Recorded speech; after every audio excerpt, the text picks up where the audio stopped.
Chers amis, bonjour. Je vais vous présenter aujourd'hui un autre épisode de notre histoire sainte. Aujourd'hui, nous allons parler de quelqu'un de très important dont l'histoire ne peut être comprise que si on la suit jusqu'au bout. Alors, préparez-vous bien et venez avec moi découvrir la grande aventure que fut la vie d'Abraham, notre grand patriarche.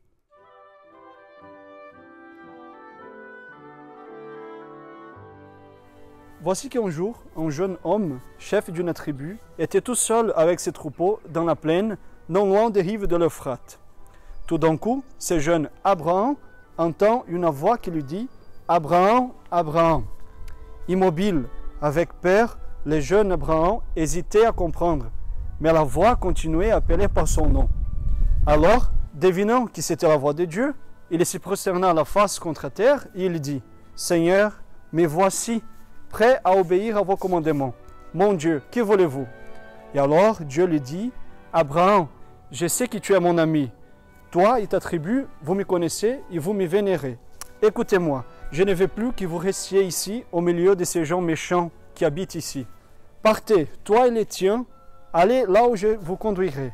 Et si tu m'obéis, je ferai sortir de toi une grande nation. » En hâte, il retourna au campement de ses proches. « Vite, dit-il, plions les tentes, chargeons les ânes, il faut partir, Dieu le veut. » Et voici que tout le monde part. On ne laissa personne en arrière. Tous participèrent à cette grande aventure.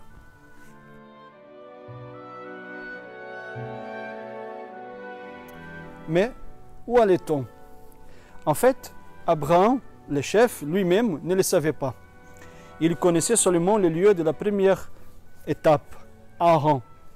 Mais Haran ne fut qu'une pause.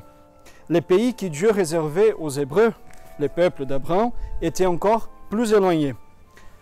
Toujours obéissant aux ordres du Seigneur, Abraham repartit de nouveau, marchant cette fois vers le but, la terre de Canaan. Aujourd'hui, cette terre de Canaan est appelée Palestine. Jésus lui-même avait habité. C'est pour cela que nous l'appelons aussi Terre Sainte. Et voici que Dieu parla à nouveau à Abraham. « Tu m'as obéi, Abraham. Tu as quitté les pays des méchants. Tu as cru en moi. Entre moi et toi sera établie une alliance éternelle. » Alliance veut dire pacte.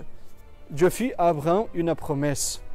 Il dit « Lève ton regard vers le ciel et compte les étoiles si tu peux. Ta postérité sera aussi nombreuse. »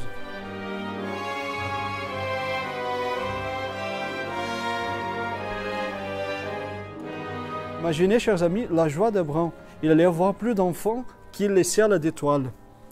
Peu de temps après, pendant une belle journée chaude, comme Abraham était assis à l'ombre des chênes, 3 étrangers vinrent à lui et lui demandèrent l'hospitalité. Il les accueillit aussitôt de la meilleure façon possible.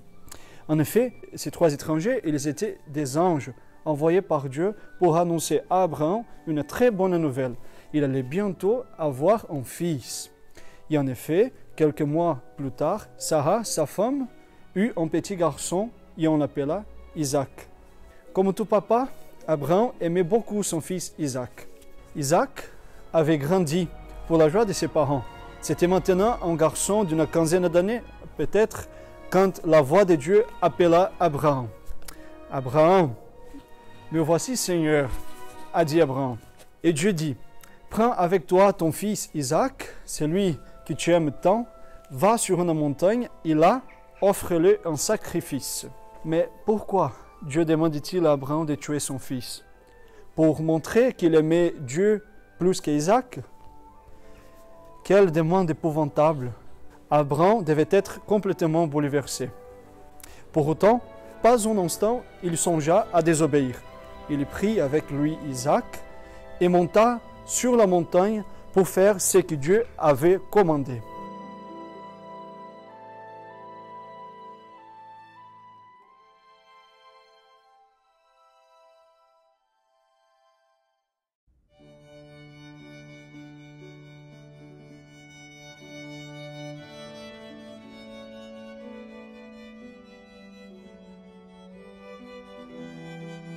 Arrivé à la montagne, Abraham prépara tout pour offrir Isaac.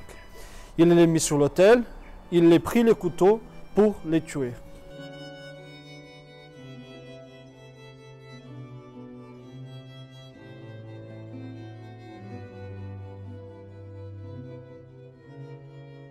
Alors, un ange apparut, arrêta la main d'Abraham. Et Dieu dit, « Abraham, ne tue pas Isaac, je ne veux pas qu'il meure. Ce n'était qu'une épreuve.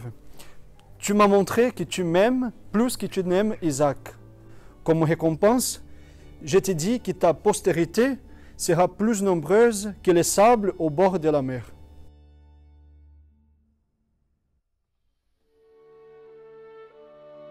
Et voilà, ce fut le dernier incident important de la vie d'Abraham.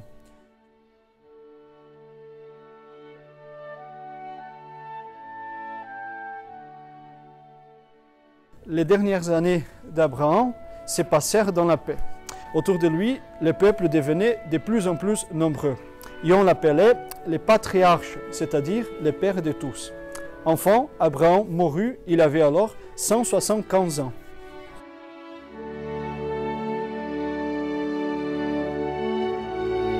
Chers amis, parfois Dieu peut nous envoyer des difficultés, des épreuves, des choses qui semblent très difficiles à faire. Il faut toujours l'obéir parce que dans ces moments, nous montrons notre amour pour lui et il ira toujours récompenser notre fidélité. Et si ce soir, nous sortions tous à nos fenêtres pour regarder le ciel et essayer de compter le maximum d'étoiles que nous pouvons.